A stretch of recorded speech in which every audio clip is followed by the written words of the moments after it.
Olá, gente! Estão abertas as portas mais uma vez do nosso podcast Casa do Garay, onde a casa não é minha, a casa não é sua, a casa é nossa. Lembrando que o programa tem um oferecimento de Barbearia Barreto.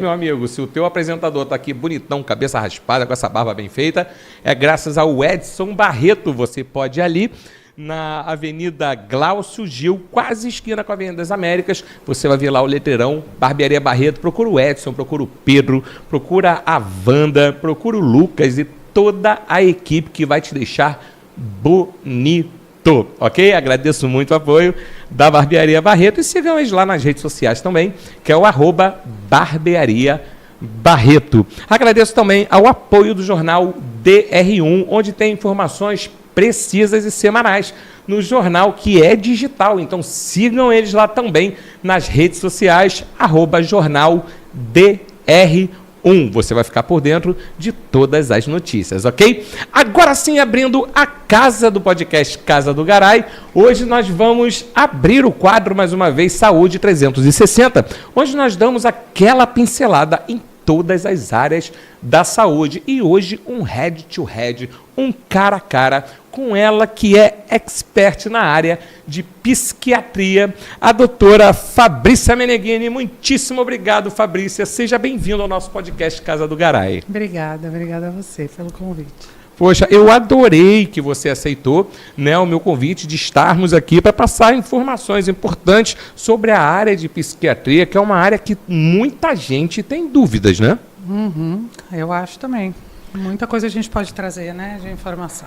Exatamente. Eu acho que assim, eu vou começar do começo como leigo, fazendo perguntas de leigo para você. Legal. Que as pessoas confundem muito assim, você parece maluco, vá procurar um psiquiatra. Eu sou contador de formação e quando eu falo da minha atividade, eu falo, eu sou contador. Tem sempre um engraçadinho que fala, contador de histórias, e eu acho aquilo engraçadíssimo, que eu adoro uma piada sem graça. Mas você passa por isso assim, você é psiquiatra, você cuida de maluco? Eu acho que existe um preconceito, uma lenda, né, sobre isso. Eu não vou em médico de maluco, eu não vou em médico de louco. E eu acho que o mais interessante, a pergunta que eu dou de volta é sempre, o que é louco? Né? E o que é maluco? Exatamente. Porque quando eu digo eu não vou no médico de maluco, eu estou usando um conceito de maluco que é meu. Sim. E o seu pode ser diferente do outro. Então, em primeiro lugar, a gente precisa entender o que é maluco. Porque, na verdade, essa palavra é muito subjetiva, né? Total. Todos somos malucos, né? Em algum ponto. Então, aonde fica esse limite? E eu acho que a informação e o conhecimento é que vai diferenciando isso para as pessoas. E tem até uma frase que fala que de médico e louco todo mundo tem um pouco. Vai muito... E não é? E não é verdade? Eu acho que é tudo. Né? Eu acho que é por aí mesmo. Então, de trazer essa informação, e essa informação que é sempre sobre autoconhecimento, né? Sobre o quanto eu entendo e conheço a minha porção maluca também, a minha porção louca, enfim, isso vai da definição de cada um, né? É verdade.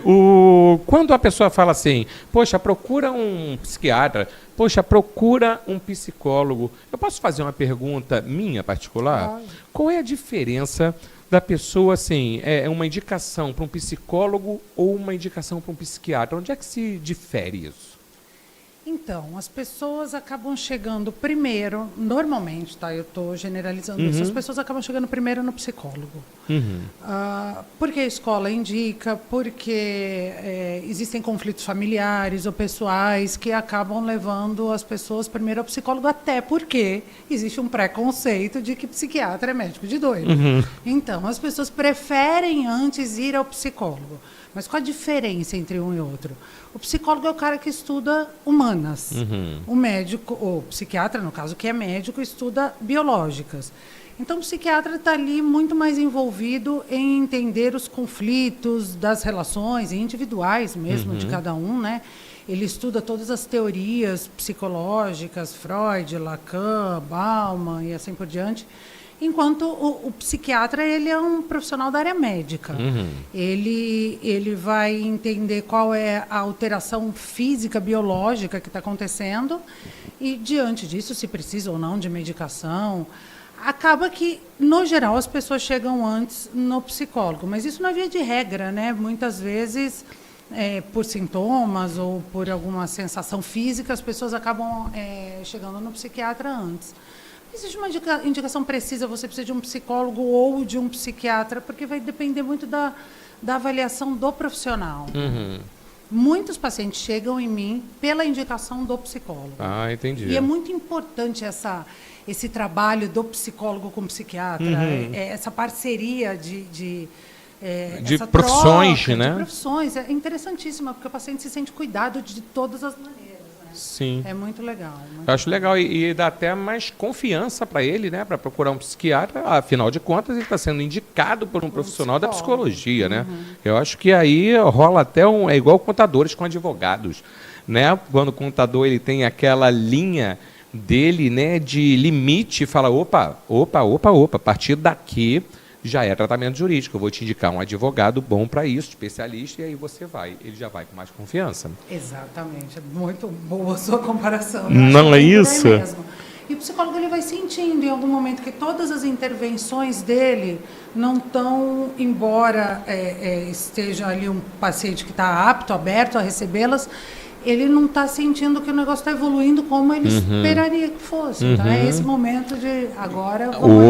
Chegou a linha limite que eu falei aqui, né? Exatamente. Que bacana. Eu estou falando isso tudo, pincelando contigo aqui nesse bate-papo inicial, mas o tema principal que você nos traz hoje aqui é sobre o TDAH. Não é isso? Que também surgem muitas dúvidas. Será que meu filho tem TDAH? Será que eu não tenho? Será que eu tenho? Será que eu não tenho? Então, eu também vou começar contigo do começo aqui.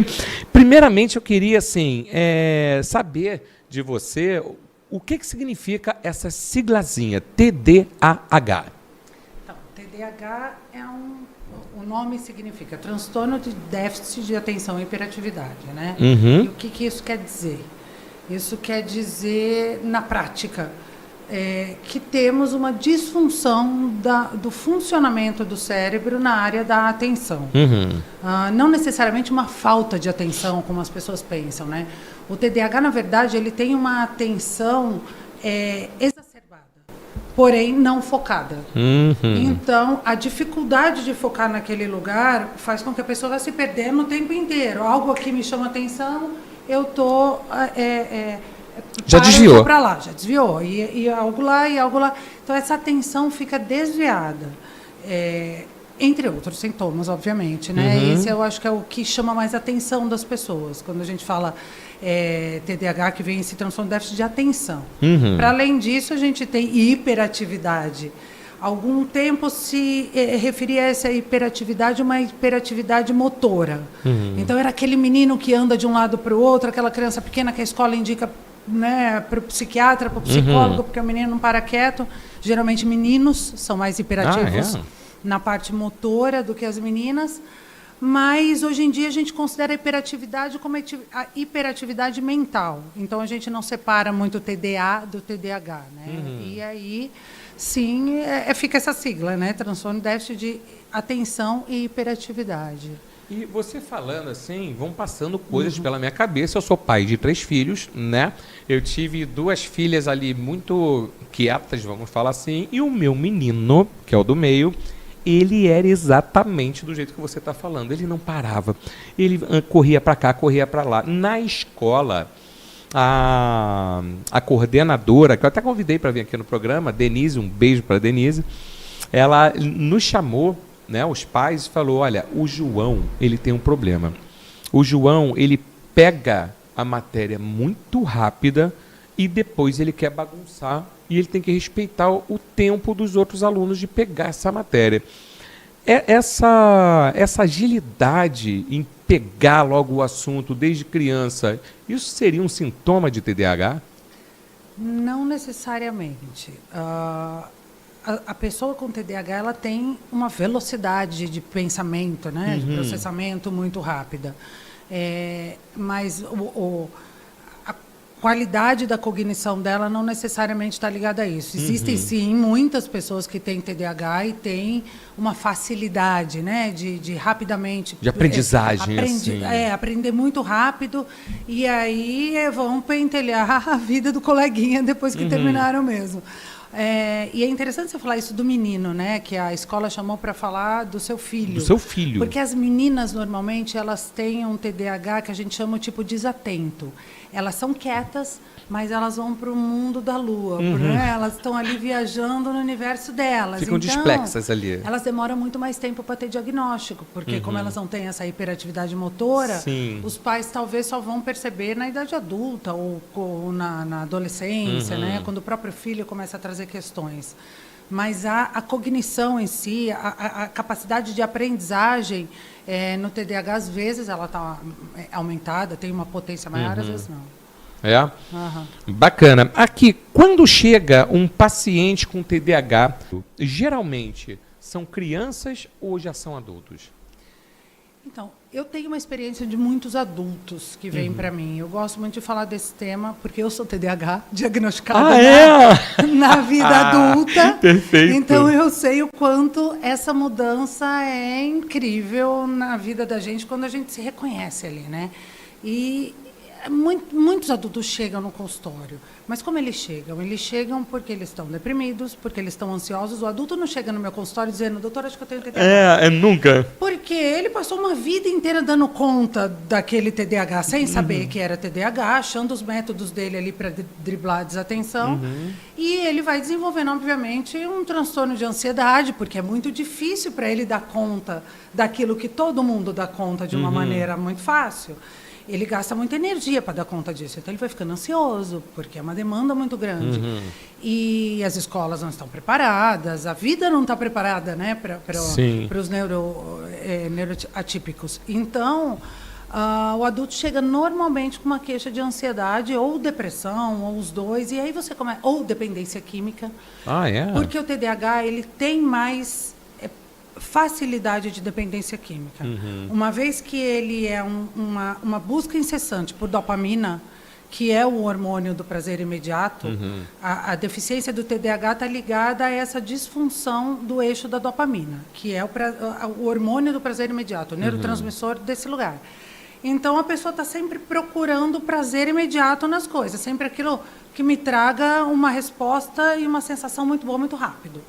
E são as compulsões, os vícios que trazem isso para a gente muito rápido, né? Então, o TDAH tem mais chance, a gente tem 6 vezes mais chances no TDAH de ser um dependente químico do que numa pessoa normotípica. E aí...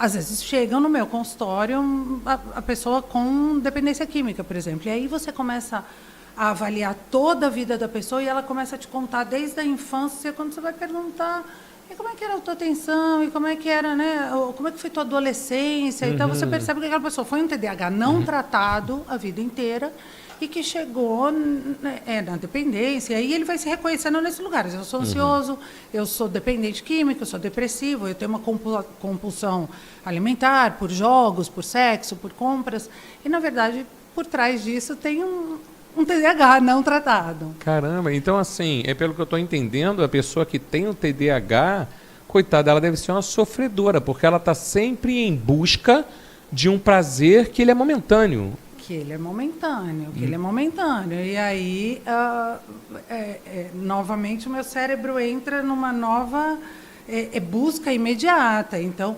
dificilmente um TDAH, por exemplo, consegue fazer...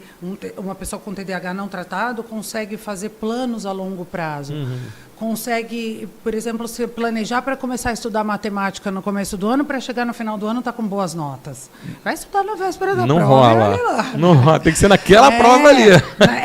Vou estudar para essa prova, eu preciso tirar nota agora. É isso aí. Então, esse planejamento a longo prazo vai ficando em um lugar muito distante para eles. E aí, sim, causa um nível de sofrimento, né? Sim. As relações, porque o parceiro não entende por que você não guarda dinheiro e você está gastando tudo o tempo inteiro. Então, as relações vão ficando muito fragilizadas. E desgastadas também, né? O impulso, o TDAH é impulsivo, então ele tem comportamentos que quem está perto não necessariamente vai entendendo.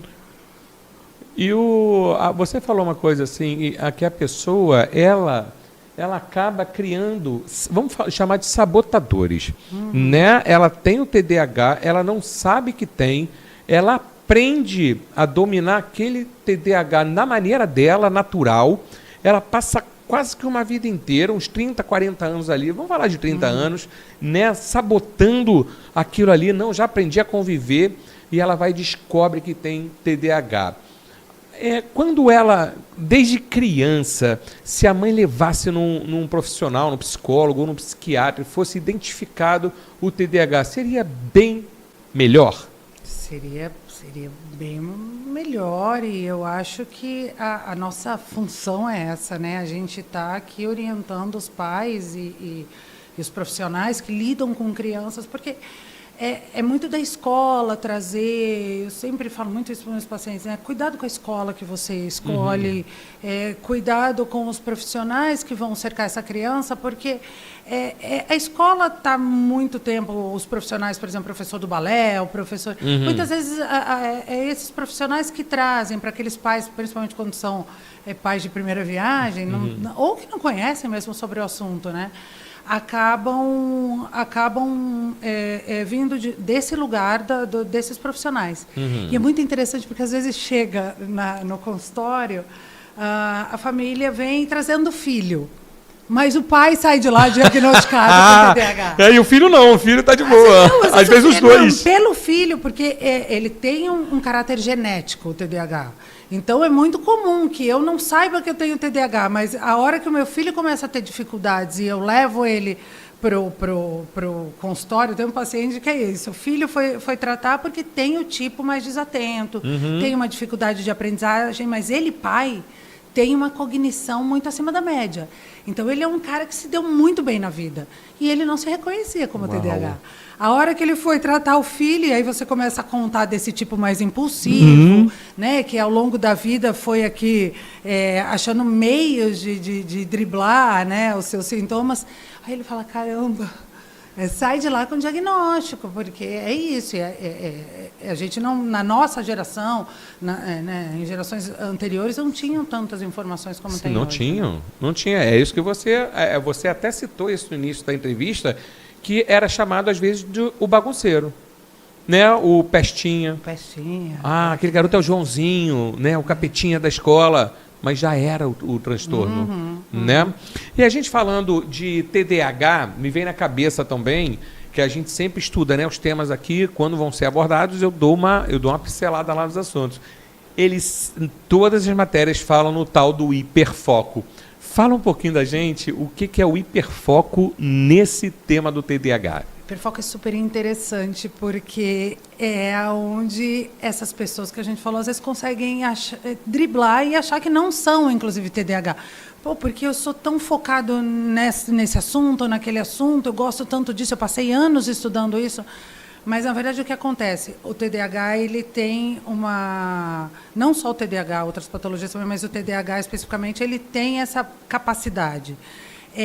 Como ele busca dopamina o tempo inteiro e ele tem uma falta de reconhecimento ou propriamente da substância no cérebro, quando ele acha um assunto que ele gosta, aquilo para ele é fonte de dopamina. É como se você estivesse num deserto sem água. A hora que você acha um potinho de água, você vai beber com muita sede.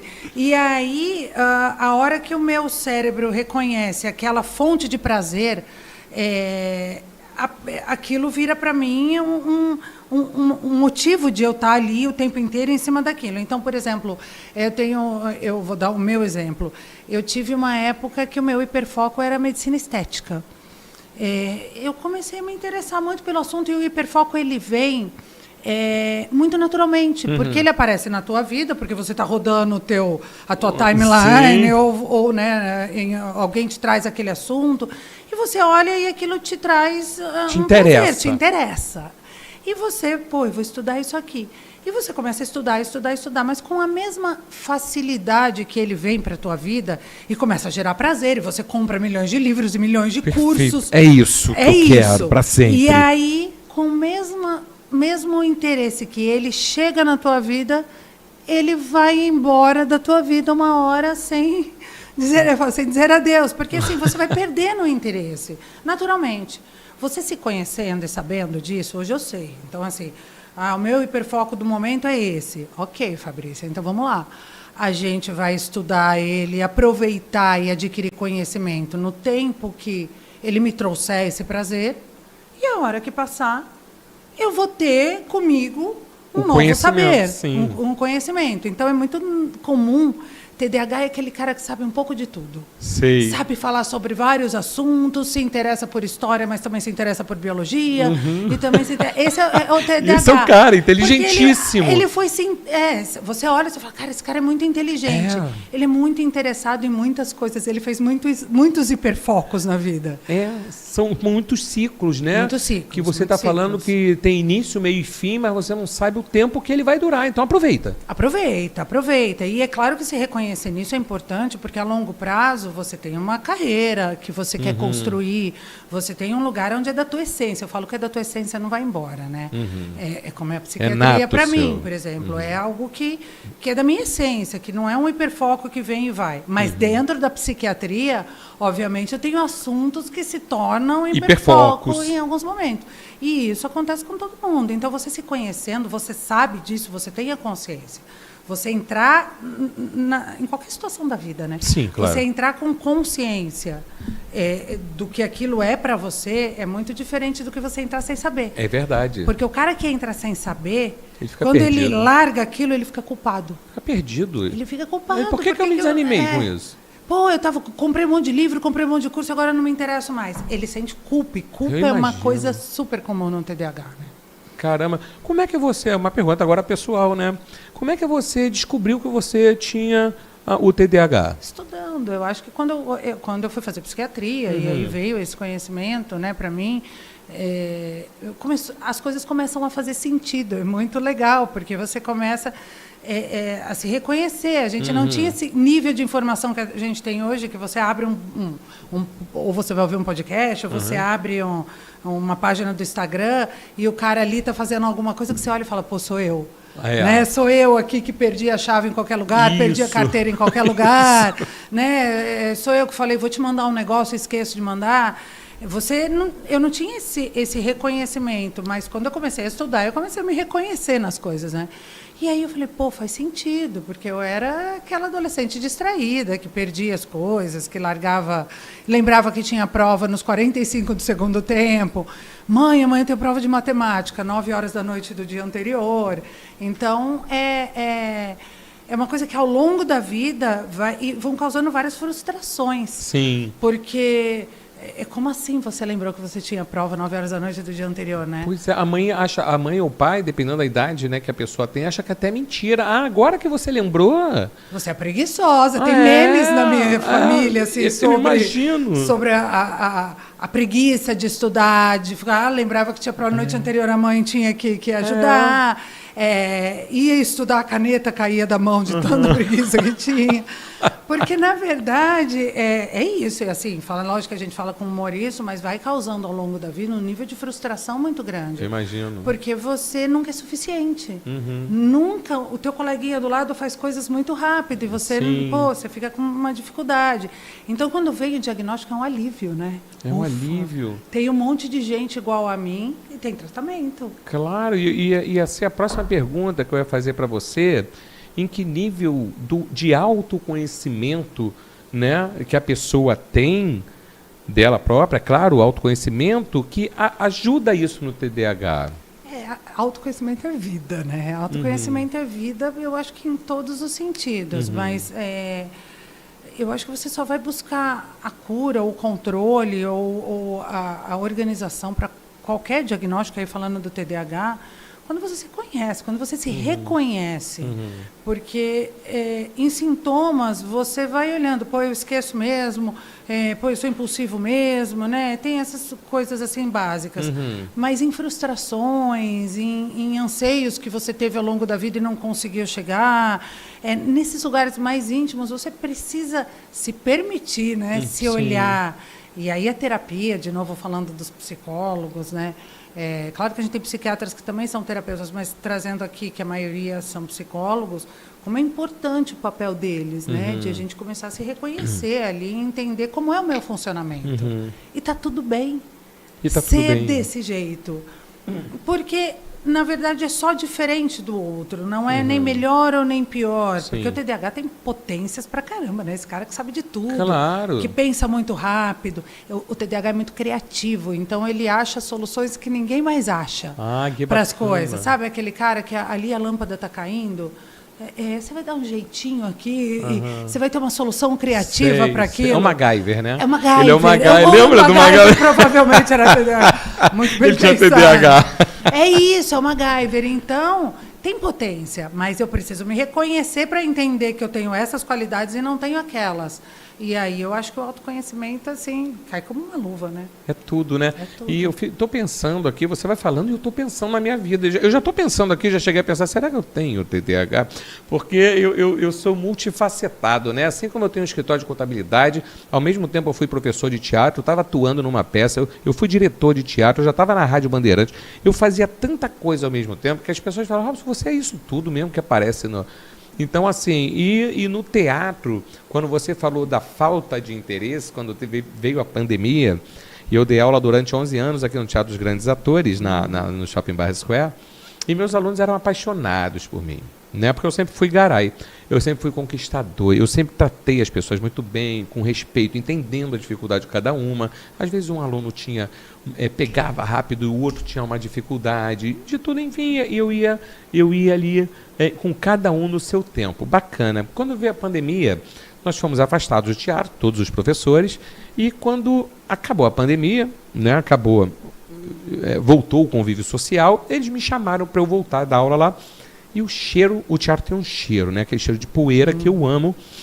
E eu senti o cheiro do teatro e não me deu mais à vontade. E eu, cheio de livros de Augusto Boal, Stanislavski, Hilda Hilst, e por aí vai, eu falei, acabou. Eu senti que acabou, não senti o arrepio, sabe? Não tinha mais dopamina ali, não né? tinha mais dopamina. Eu falei para Simone, que era gerente, eu falei, Simone, não senti nada quando eu... Olha que 2 anos que eu não piso aqui, eu não senti nada quando eu desci ao teatro. E quando você me falou dessa voz diferente, eu falei, será que eu tenho TDAH? Existe assim, para você diagnosticar, somente num papo ou existem assim outras, como é que eu vou falar? As avaliações? Avaliações para descobrir o TDAH. Existem alguns testes, né? Tem avaliação que a gente chama de avaliação neuropsicológica, que é aplicado por uma neuropsicóloga, que é uma psicóloga capacitada para aplicar esse tipo de avaliação. Ela traz uma escala muito objetiva sobre, por exemplo, o teu tempo de memorização, o teu tempo de resposta, a resposta imediata, a resposta tardia, a capacidade de matemática, de calcular. Então, ela não dá só o diagnóstico de TDAH. Na verdade, ela não dá diagnóstico, ela te traz ferramentas para poder dar o diagnóstico. Certo. Quem dá o diagnóstico é o médico, Perfeito. mediante a história clínica, aos sintomas e, por exemplo, a avaliação neuropsicológica. E aí você pega todas essas informações e você vai dar o diagnóstico ou não. Mas o diagnóstico é clínico, assim, né? Ele é especificamente da história. Certo. Tem essas outras ferramentas que te ajudam, claro. A avaliação neuropsicológica, ela traz, por exemplo, ferramentas para a gente avaliar uma descalculia, uma dislexia, o autismo, demência, outros transtornos também, mas o TDAH está entre eles. Assim, normalmente, o que acontece? A escola às vezes aponta, às vezes os próprios pais trazem, ou às vezes quando já está na adolescência ou na vida adulta, o paciente procura, e a gente... Às vezes eu peço avaliação, às vezes eu não peço. Quando é uma criança, quando é um adolescente, eu peço. O adulto já vem muito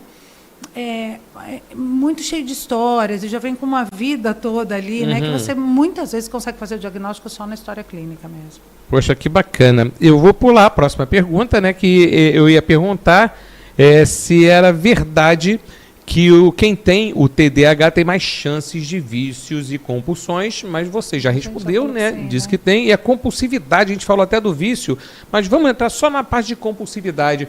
Quem tem TDAH, ele também é compulsivo, tipo assim, a comida, Qual é a compulsividade dele, assim, a maioria das vezes? Isso tem muito a ver com a personalidade. Por exemplo, se eu gosto de jogos, é possível que eu me vicie em jogos eletrônicos. Certo. Apostar na internet é um problema que a gente está tendo agora, né? Com essas pessoas que ficam... que já têm a tendência ao vício e agora está muito à mão, né? Porque aqueles joguinhos de internet, Total. apostar no jogo de futebol, não sei o quê.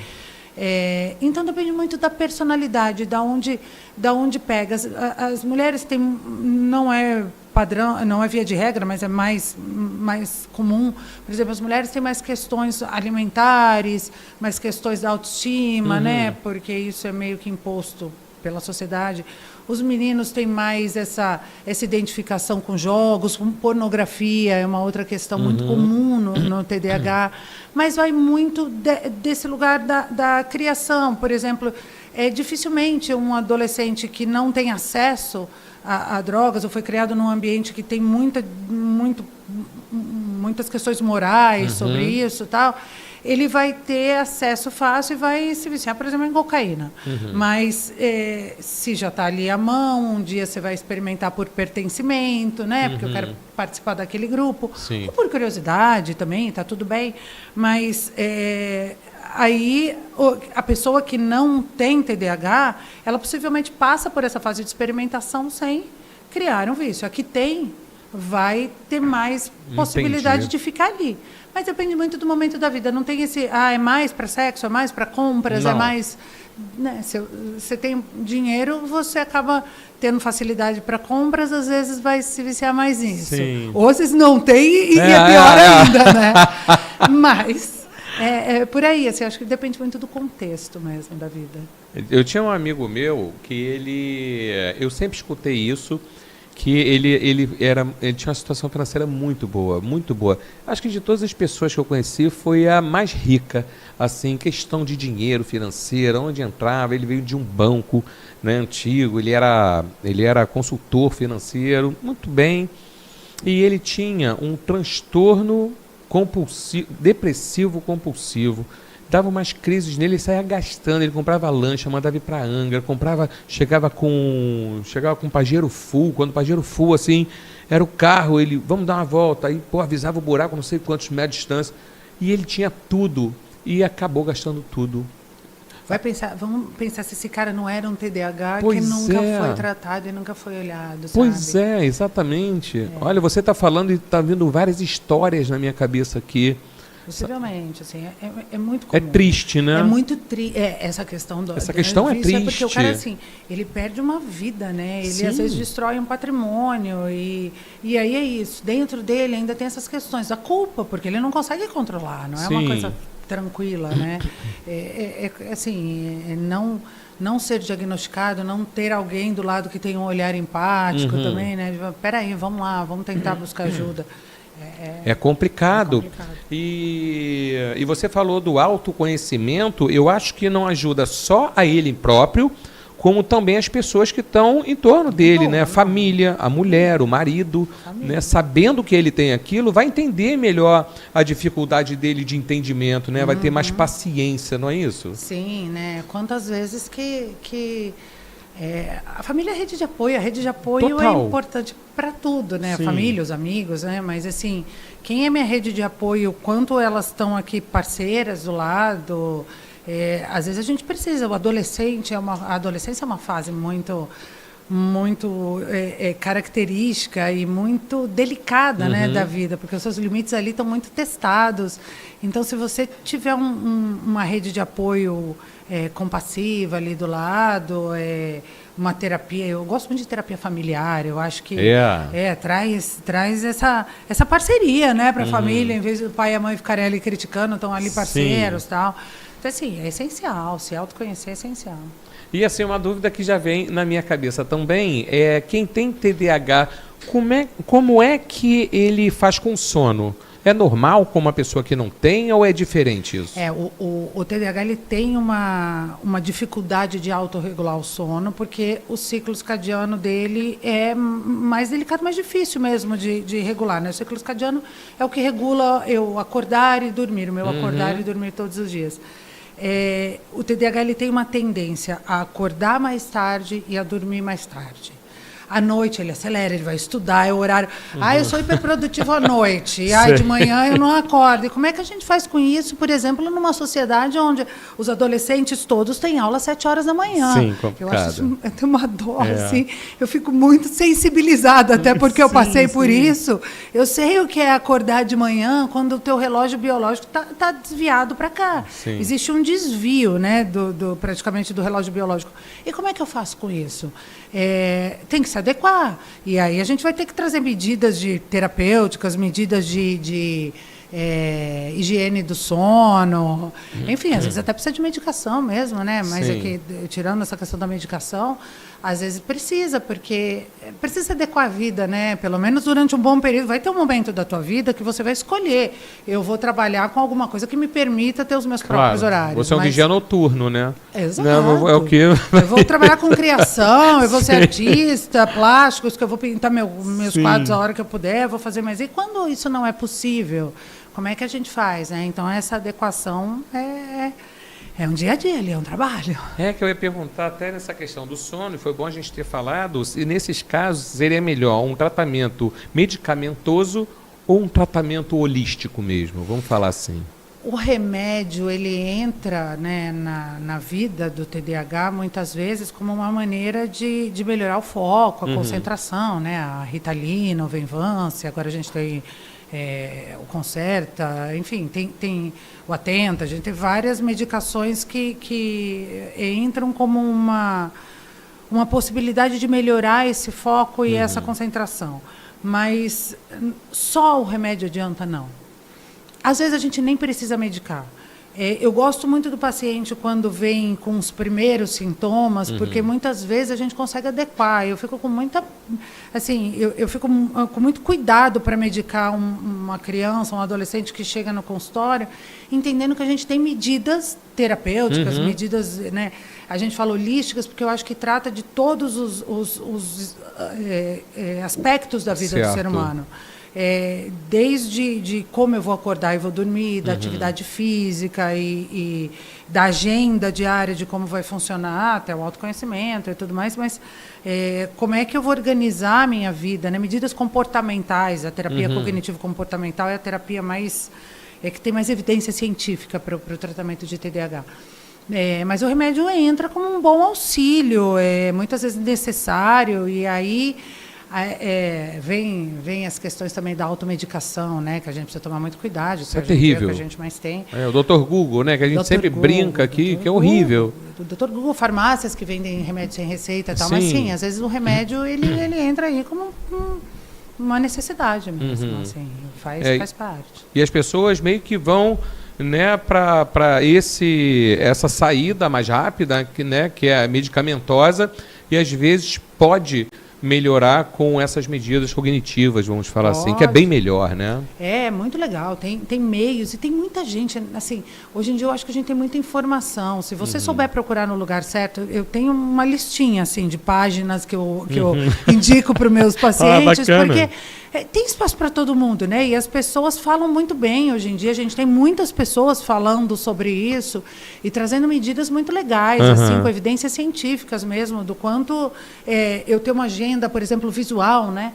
O TDAH funciona muito no visual, então eu falo, escreve, tem um quadro branco assim na tua casa, coloca lá amanhã a tua agenda, atividade por atividade, porque quando eu olho, o meu cérebro interpreta de outra maneira. Se eu fico tentando guardar aqui na cabeça, uma hora vai embora, né? Outra coisa vai me chamar a atenção.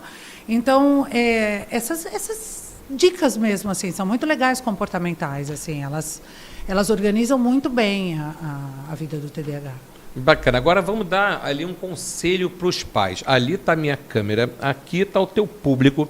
Dá um conselho para essa galera, para os pais, para quem é pai, no que ele pode observar no crescimento do seu filho para ele diagnosticar com mais precisão, com mais rapidez, se o filho tem TDAH ou não. Então, eu acho que é a presença, gente. Eu sempre falo isso. Eu acho que não tem um conselho direto que eu daria assim, olha, observa esse sintoma ou aquele sintoma. É claro que aqui a gente já falou de uma porção de de sintomas mesmo, né? De características do TDAH. Mas é a presença. Se você estiver com o teu filho todo dia, 1 hora, 2 horas, com qualidade... Se você estiver com o teu filho todo dia, quando você chegar do trabalho, sentar com ele para brincar, observar. Eu faço uma comparação assim, a gente tem um gato, um peixe, um cachorro em casa, a gente olha para ele com curiosidade, né? Como é que o gato come, como é que o gato empurra os objetos no chão, como é que o peixe sobe. A gente só olha com curiosidade. Para o filho, a gente não olha com curiosidade. Para o filho, a gente diz para ele o que é melhor para ele o tempo inteiro. A gente não olha quem é aquela criança e como ela vai se expressar no mundo. A gente vai dando tanto controle, tanta informação para aquela criança que a gente não dá espaço para ela ser. É verdade. E aí a gente vem com crítica, né? Pô, você não consegue fazer isso. 10 vezes você já derrubou esse copo em cima da mesa. Lembrou de estudar para a prova a essa hora? Isso é hora de lembrar de estudar? A criança, a crítica é a pior coisa. A criança vai se colocando, o adolescente vai se colocando num lugar de não ter espaço para ser. Então, eu acho que a presença sem o celular, a presença sem estar pensando em um monte de coisa que eu tenho que fazer, é o melhor conselho que você pode dar. Poxa, porque é você estar ali olhando para o teu filho e entendendo como ele se manifesta. E aceitando também. E aceitando, e acolhendo. E acolhendo, eu sei que é difícil, filho, mas vamos junto. Sabe? Porque é isso, tá aqui, tá difícil, mas tem jeito.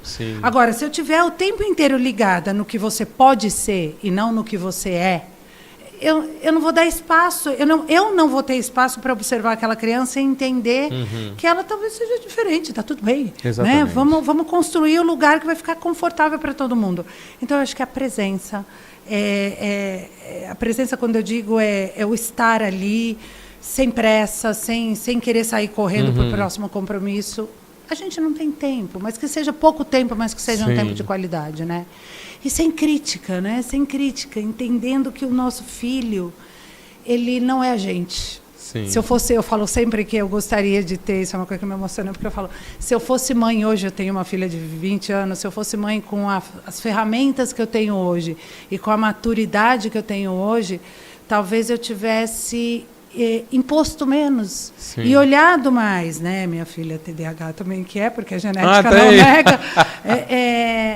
Como a gente não olha simplesmente com curiosidade, sabe? Quem seria essa criança se a escola não impusesse um monte de coisa, se a sociedade não impusesse um monte de coisa, se nós não impuséssemos um monte de coisa? Como ela se manifestaria no mundo, né? O que foi que eu coloquei, vamos logo, daqui que eu amarro o seu sapato que eu faço mais rápido que você. A criança está enrolada para amarrar o sapato, você vai lá e faz por ela, né? É isso mesmo. Daqui, deixa que a mamãe faz mais rápido. E não dá tempo da criança se enrolar, dela ser. Isso. É o errar para aprender, mas assim, é o que eu falo, às vezes a vida é tão injusta, porque a gente tinha que chegar num certo momento e depois voltar. Voltar, né? Meu pai falava isso, a gente terminar como sementinha de novo. Mas aí ele falava, seria covardia, né? Porque seria muito bom, a gente faria tudo da maneira correta. E a vida é aprendizado, né? Nós vamos aprender, né? Acho que está todo... E eu acho que é por aí, a gente olhar para o nosso filho e dizer, eu também não sei. Né? Isso eu não sei. Aprender com eles, junto. Né? Vamos ver como é que a gente pode resolver isso aqui. É muito legal quando a gente pega pais que estão muito abertos, sabe? A ouvir e entender, porque às vezes a criança diz, eu quero essa terapia, ou eu quero fazer aula de dança, e a mãe quer que a criança faça aula de violão, e como é que a gente vai construir isso para que aquela criança possa se manifestar do melhor jeito, né? Eu acho que é isso, a gente está atento nesse sentido, sabe? Porque sintomas mesmo da doença, é que a vida vai trazendo, a escola vai reconhecendo, e se a gente estiver atento, a gente vai perceber também, né, no dia a dia. Que bacana, viu? Você está falando como mãe, eu estou falando como pai, eu também. Várias vezes ali já riei para amarrar o cadastro do meu filho. Vambora, que a gente está com pressa. Ele, não, já sei dar. Peraí, rapidinho que eu... Né?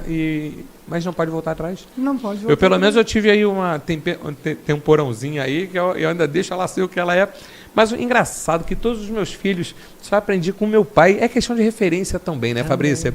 Que todos eles naquela idadezinha de não sei o que eu vou ser, falou, pai, o que eu vou ser quando eu cresci? E minha resposta foi uma só. Você vai ser o que você quiser. O que você gostar de fazer, você vai fazer. E até hoje, a Sara com 24, já se formando em veterinária, meu filho com 20, músico, né, que é do rapper, e minha filha com 11 ainda não sabe se vai ser influencer, se vai ser da moda, mas essa é a melhor resposta. Que na minha época lá atrás, não sei se você vivenciou isso, mas eu fui contador porque meu pai era contador, porque o avô era contador, e assim ia, né? Eu sou, todo mundo não tem aquele negócio? Fui médica porque eu ia ser médica, não tinha outra coisa para ser, sabe? Eu nem sei quando que eu acho que eu já nasci com essa expectativa, né? Do meu pai, mais do que até da minha mãe, mas da minha família.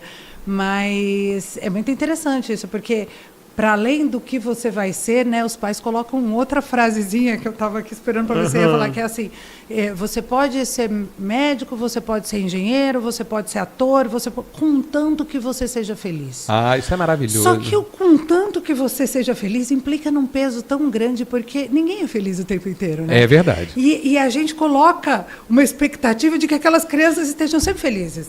A criança às vezes está mal, a criança está deprimida, a criança está ansiosa, a gente não sabe lidar com isso, né? E aí a gente fica numa ansiedade. A minha filha, com muita sabedoria, falava para mim: mami, me deixa aqui triste, me deixa aqui. E é isso, deixa que vai passar. Mas a gente quer o filho sempre feliz, né? É verdade. E é um peso grande, mas eu acho que essa liberdade de eles poderem escolher já as carreiras, né? O que a alma deles vibra aí é muito bom, né? E eu queria também, eu lá fuxicando, né? Que eu sou fuxiqueiro mesmo, sou fofoqueiro mesmo. Fui lá no teu perfil do Instagram e vi sobre medicina psicodélica. Então, eu gostaria de saber como entrou essa medicina psicodélica na tua vida e o que a gente pode esperar da medicina psicodélica para daqui a alguns anos.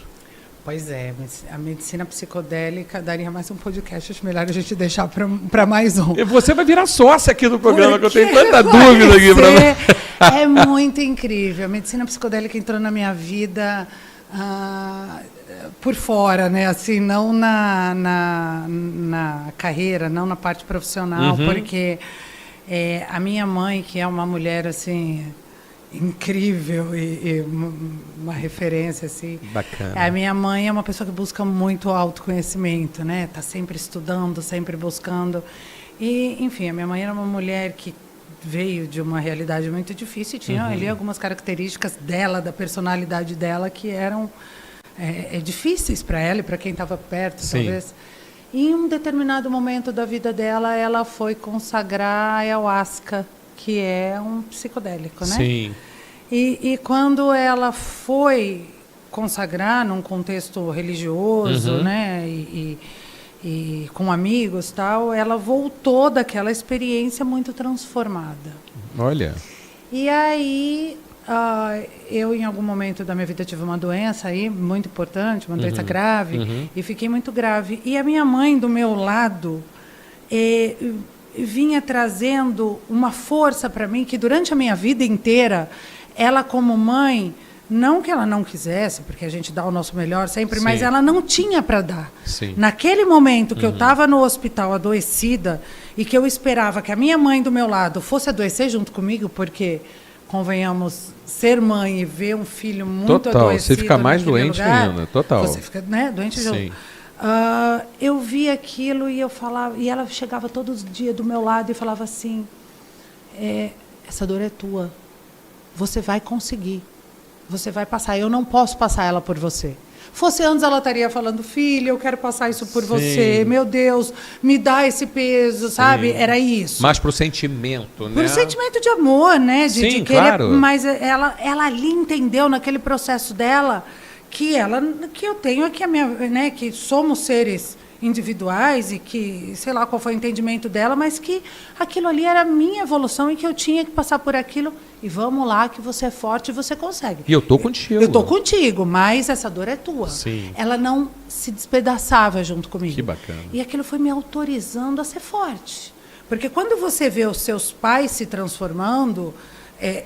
como você falou, né? O meu pai foi de um jeito que eu aprendi com ele. Total. A referência da nossa vida é nossos pais, a maioria das vezes. Não, totalmente. Então, quando eu vejo uma mãe fragilizada, cada vez que eu me fragilizo mais. Claro. Mas quando eu vejo uma mãe forte, inteira, diante de uma dificuldade, eu entendo que eu posso ser forte também. Perfeito.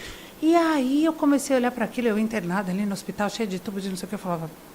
alguma coisa mudou aí. Quando passar essa fase, e aí, bom, eu me recuperei e tal. Amém. E em algum momento da vida, eu falei, eu vou lá ver qual é. E eu fui ter uma experiência psicodélica muito nessa curiosidade. Eu tinha uma amiga também que estava vivendo um processo de transformação muito grande através disso. E lá fui entender qual era o lance. E fora qualquer contexto, né, religioso, filosófico, isso tem um grau de transformação dentro da gente que assim, é inexplicável. Né? Tem uma palavra dentro do universo psicodélico que chama inafabilidade, que é a impossibilidade de trazer em palavras aquilo que eu vivi ou que eu senti. Entendi. E a experiência psicodélica tem muito isso. Então, aí eu fui estudar, porque na minha época de formação de medicina, isso era droga, né? Sim. E aí a gente aí eu fui estudar e fui entender como é esse contexto, e fui entender como age isso no cérebro da gente, como age isso no corpo da gente, como essas experiências são transformadoras. E desde então eu venho me dedicando a esse viés, a esse ramo, né, Nossa, eu vou falar da medicina, mas da cura. Da cura. Acho que a palavra é essa. Uma palavra muito bonita, né? Agora, porque é isso. É um contexto muito holístico, porque a gente tem o psicodélico dentro desse contexto das medicinas ancestrais, xamanismo, né, indígena. Mas a gente tem outros contextos também, como o Daime, e fora desses contextos, os contextos de festa, como é o LSD ou a psilocibina, mas que, se você usar com o propósito da cura, né, trazer isso, é como a gente fala do canabidiol, né? O canabidiol, em algum momento, era a planta... Era só a maconha. Era só a maconha, né? que era algo do inferno, né? Bob Marley. E agora está aí como cura até animal. A minha filha vai fazer um curso veterinária falando da importância do canabidiol na medicina veterinária. Sensacional. Muito. Então, eu tenho um amigo meu, que é irmão da vida, desculpa te interromper, que é o Edmilson Migovski, que ele é médico também. Um abraço para o Edmilson Migovski, João Migovski também, que ele está com cliquecannabis.com, que é sucesso total. Maravilha, né? Maravilha. Como a gente vai trazendo essas novidades, a gente precisa estar aberto a isso, né? Mas, enfim, é uma coisa que vem trazendo muita mudança. Assim, trouxe mudanças pessoais para mim e a gente ainda não pode prescrever no Brasil, isso ainda não é possível, né? Mas em breve poderemos. Amém. Porque nós somos seres em evolução total sempre. E as coisas que antigamente você via, a gente está falando do cannabis como já tratamento para curas. Olha só, isso é que é evolução. Né? Não é o cannabis para ficar doidão, o show de reggae. Né? Estamos evoluindo. Gente, eu conversaria com você aqui a tarde inteira. Seria você ótimo. É uma graça, você Obrigada. tem uma facilidade de explicar as coisas. Eu já vou sair daqui muito mais enriquecido de conhecimento do que quando eu entrei aqui. Obrigado pela tua participação aqui no nosso podcast. Obrigada, foi muito bom. Espero que você volte mais vezes. Espero também. Para a gente falar dessa medicina holística que me interessou muito. Vamos falar. Vamos falar? Vamos, com certeza. Gente, muitíssimo obrigado. A gente vai encerrar aqui esse episódio do podcast Casa do Garay. Vamos sair muito mais enriquecidos aqui com a doutora Fabrícia. Eu vou deixar as redes sociais dela aqui. Eu sempre peço para o participante falar, mas eu faço questão de falar. @ DRA de doutora.fabricia.meneghini. Lembrando que o Meneghini é com GHINI. Não é isso? É isso. Falei direitinho? Falou direitinho. Siga essa fera da psiquiatria aqui, aprenda, tira suas dúvidas, vai lá mesmo no direct dela, quero marcar uma consulta contigo, que essa aqui a gente indica, tá? Obrigado pela moral, fiquem sempre com a gente, sigam aí o @podcast Casa do Garay, no Instagram, no TikTok, no Kawaii, Facebook, a gente está em todos os lugares, enriquecendo o teu conhecimento com informações vindas de quem? Dessas feras aqui, ó. Profissionais do mais alto gabarito, da mais alta qualidade. Obrigado pela audiência e até o próximo episódio. Fiquem com Deus.